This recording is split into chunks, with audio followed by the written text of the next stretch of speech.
Food to surge 20% globally. Let's have a look. Hello everyone, Florian.Heise here, and welcome to another episode of HeiseSays. Grab your stein of coffee. Let's have a look at this article from Zero Hedge about food to surge 20%. So, UN warns the Ukraine war could spark a 20% surge in global food prices. So what we'll do is, because Zero Hedge, they definitely have a doomer and negative spin to a lot of their articles, because, well, that gets attention, it gets eyeballs, people are worried and concerned, understandably. It's how we evolved. So we'll look at what Tyler Durden here has written, or Zero Hedge, and then we'll compare it to the source. So, the UN's Food and Agricultural Organization, FAO, warned Friday global food prices could rise 20% from current levels as the conflict in Ukraine rages on. The FAO said there's uncertainty whether Ukraine will be able to harvest crops this year, as the Russian invasion has disrupted the country's agricultural industry. Russia and Ukraine account for a quarter of the global wheat trade, about a fifth of corn, and 12% of all calories traded globally. So, breadbasket of the world. You've got Brazil, the EU, Argentina, other US, Russia, and Ukraine. So it's right up there. The inability to export crucial farm goods from the region has led the FAO to believe that global food prices, already at record highs, could increase another 8 to 20% from here. Now, this is a concern because global food prices rising leads to, well, instability and societal issues all around the world. The likely disruptions to agricultural activity of these two major exporters of staple commodities could seriously escalate food insecurity globally. Now, here in Australia, we won't have food insecurity, but we'll have food getting more expensive. And there'll be some people who can't afford it. So I guess for some, there will be an element of food insecurity. But it's not going to be due to shortages, it's going to be more due to affordability. And the majority of people, I don't think, will encounter that. I think we'll all feel prices going up, and then that will be playing out in the discretionary spending people do in the retail sector. Dong Yu said the disruption could push international food and feed prices by 8 to 22% above their already elevated levels. Spring is right around the corner for the Northern Hemisphere. On Friday, Ukrainian Prime Minister Volodymyr Zelensky urged citizens to begin the planting season despite the conflict. Governments worldwide are preparing for a global food crisis and are taking steps to safeguard domestic food supplies. Russia announced it would ban fertilizer exports to non-friendly countries. Meanwhile, French President Emmanuel Macron said his country needed to defend our food security after the fallout of the Ukraine conflict. He expects the disruption in food supply will impact African countries the hardest. The world's next food emergency is rapidly emerging. It's probably going to be 2023, everyone. That'll be the thing in 2023. World leaders are already blaming Russia for everything from record high food costs to soaring gas prices. This week, the Biden administration began their propaganda push to blame Russia for higher inflation.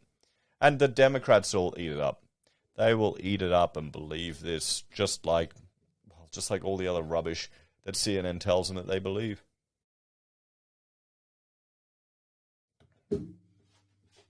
Russian President Vladimir Putin has conveniently become the scapegoat for the West's inability to control inflation after unleashing trillions of dollars of stimulus. Maybe that was the incentive for them to encourage what was happening in Ukraine. Maybe. That's my tinfoil hat. So this is what Zero Hedge has put there. Let's have a look at the source from the FAO, and we'll just go through the executive summary, everyone. You can find this on their website if you want to go through it. So the importance of Ukraine and the Russian Federation for global agricultural markets and the risk associated with the current conflict. So, market 1, under the executive summary, market structure, trade profiles, and recent trade price trends. 1.1, the market shares. The Russian Federation and Ukraine are among the most important producers of agricultural commodities in the world.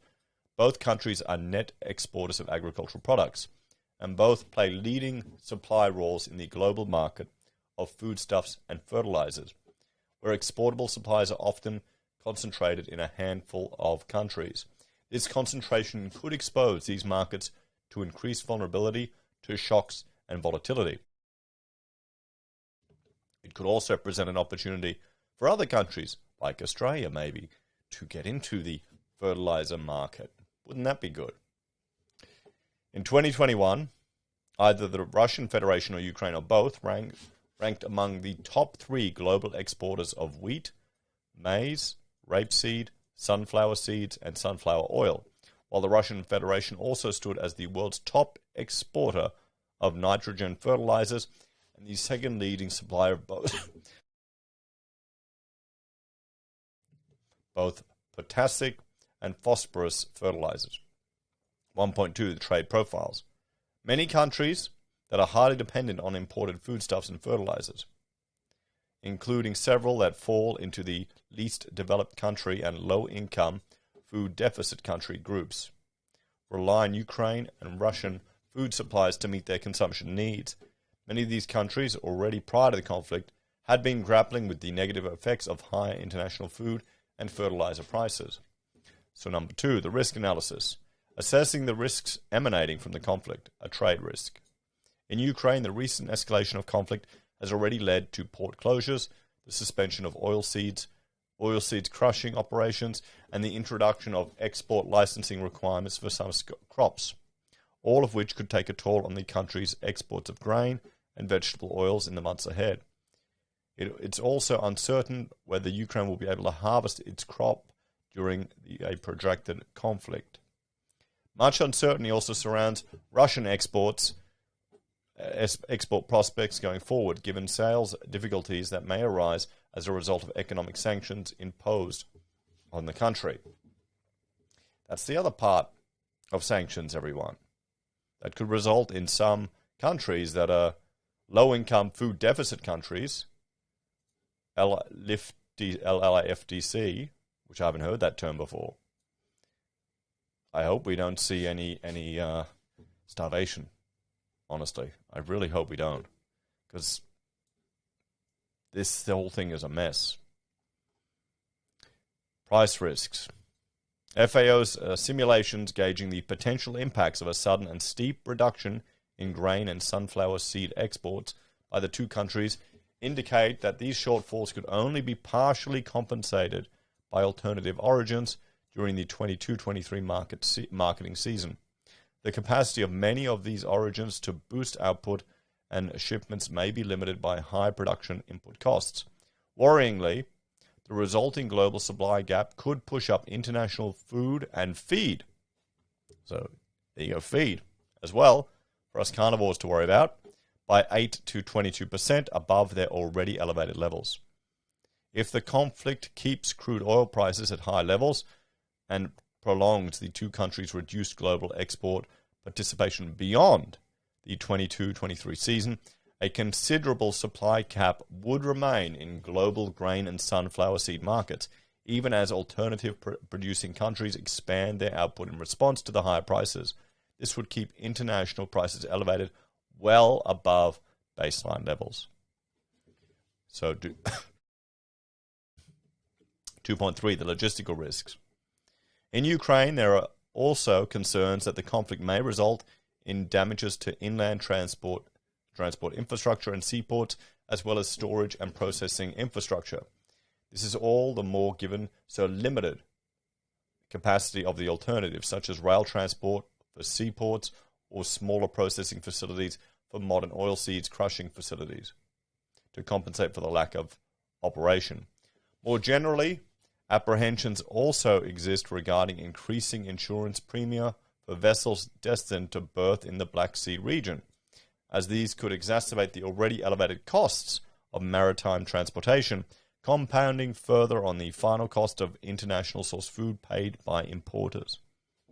2.4, production risks. Although early production prospects for 22-23 winter crops are favorable in both Ukraine and the Russian Federation, in Ukraine the conflict may prevent farmers from attending to their fields, harvesting and marketing of their crops, while disruption to essential public services could also negatively affect agricultural activities. I mean, one thing to take away here is from war, most of the casualties that occur, particularly with civilians, is from the infrastructure destruction and the impact that has on access to clean water, to healthcare, to food. So this could get a lot worse, everyone. FAO's preliminary assessment suggests that as a result of the conflict, between 20 and 30% of the areas under winter cereals, maize and sunflower seed in Ukraine will either not be planted or remain unharvested during the 22-23 season, with the yields of those crops also likely to be adversely affected. In the case of the Russian Federation, although no major disruptions to crops already in the ground appears imminent, uncertainties exist over the impact that the international sanctions imposed on the country will have on food exports. Over the medium term, the loss of export markets that they may entail could depress farmers' incomes, thereby negatively affecting future production decisions. The humanitarian risk. The conflict is set to increase humanitarian needs in Ukraine, while deepening those of millions of people that prior to the escalation were already displaced or requiring assistance due to the more than 8-year conflict in the eastern part of the country. By directly constraining agricultural production, limiting economic activity, and rising prices, the conflict will further undercut the purchasing power of local populations, with consequent increases in food insecurity and malnutrition. Humanitarian needs in neighboring countries, where displaced populations are seeking refuge, are also set to increase. Globally, if the conflict results in a sudden and prolonged reduction in food exports by Ukraine and the Russian Federation, it could extend additional upward pressure on international food commodity prices to the detriment of economically vulnerable countries in particular. FAO simulations suggest that under such a scenario, the global increase of undernourished people could increase by 8 to 13 million people in 22-23, with most pronounced increases taking place in Asia Pacific, not Africa, followed by the Sub-Saharan Africa and the Near East and North Africa. Energy risks 2.6. The Russian Federation is also a key player in the global energy market.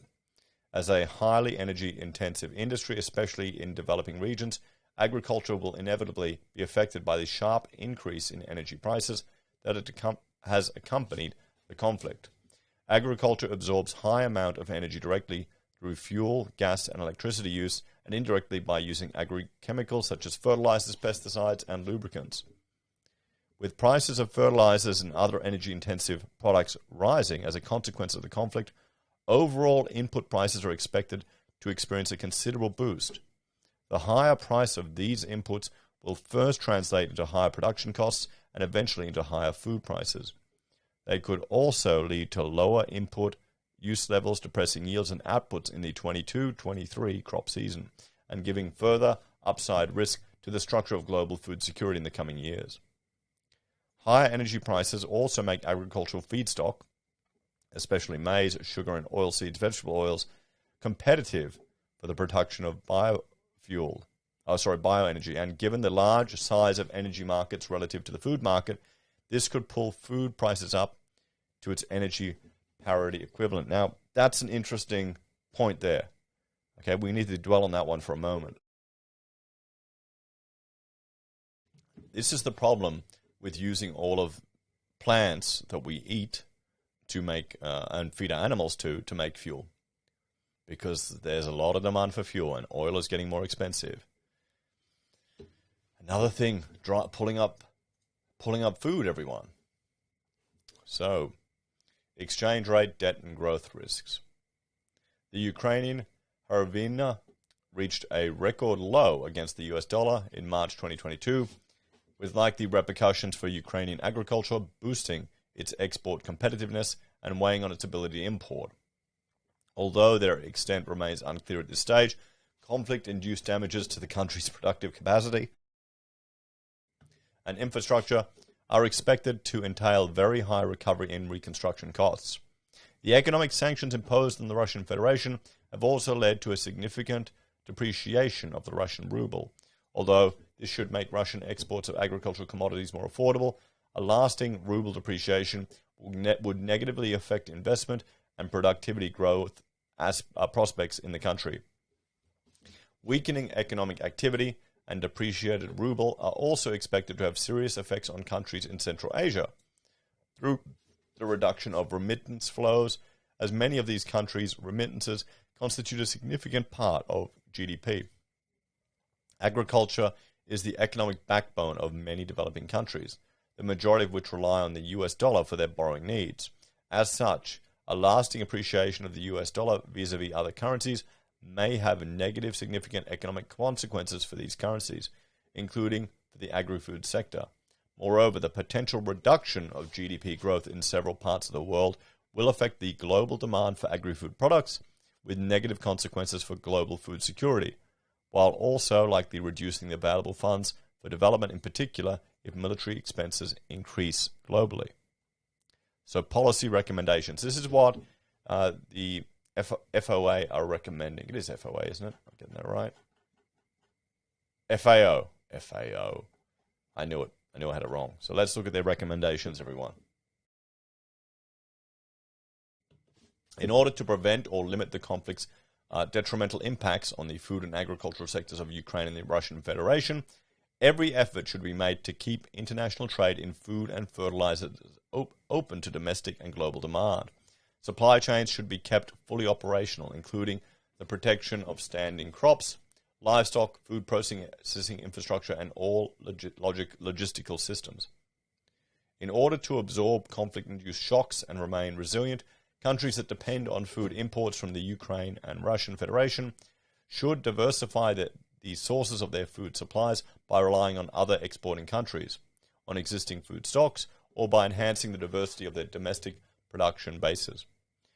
The food security impacts of the conflict on vulnerable groups necessitates timely monitoring and well-targeted social protection and interventions to alleviate the hardships caused by the conflict and to foster a recovery from it. To assist the internally displaced, refugees, and groups directly affected by the conflict, the reach of Ukraine's national social protection system should be expanded by registering additional population groups within the unified social infrastructure system. I'm not familiar with that, but that's one to look up. So, in countries hosting refugees, access to existing social protection systems and job opportunities should also be eased by lifting legal barriers, and where needed by increasing the capacity of host countries' social protection systems to absorb additional caseloads. Countries affected by potential disruptions ensuing from the conflict must carefully weigh whether they put in place against their potential detrimental effect on international markets, including over the long term. Particularly, export restrictions must be avoided. Well, we're already seeing them appear.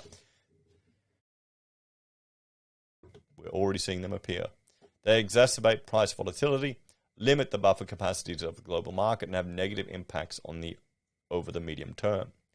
Market transparency and policy dialogue should be strengthened as they play key roles within agricultural commodity markets, are under uncertainty and disruptions, and need to minimize to the extent international markets continue to function properly and trade in food and agricultural products to flow smoothly. So there's more here, but that's the executive summary of their report, everyone. And if we jump back to Zero Hedge. So let's have a talk about this one, guys. Well, it does seem that this conflict could have impacts for food security globally moving forward.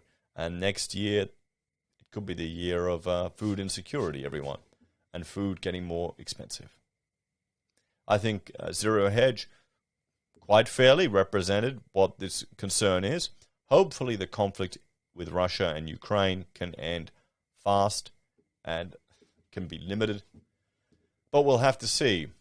I mean, the Russians, in the past, they've got cultural memory of making significant sacrifices for conflict. So we'll have to see. It's all a big mess. And this could be the 2023 global issue. What do you reckon? Thanks for watching, everyone. Like, share, subscribe to the channel. Let me know your thoughts and opinions in the comments down below. If you're a fan and enjoy the content I create here, there are a few ways you can help out. You can join us on YouTube or Patreon, sign up for SelfWealth or Stake, use any of our affiliate links at Amazon, eBay, Independent Reserve, or AussieBroadband. Take care, and I'll see you all next time. Bye for now.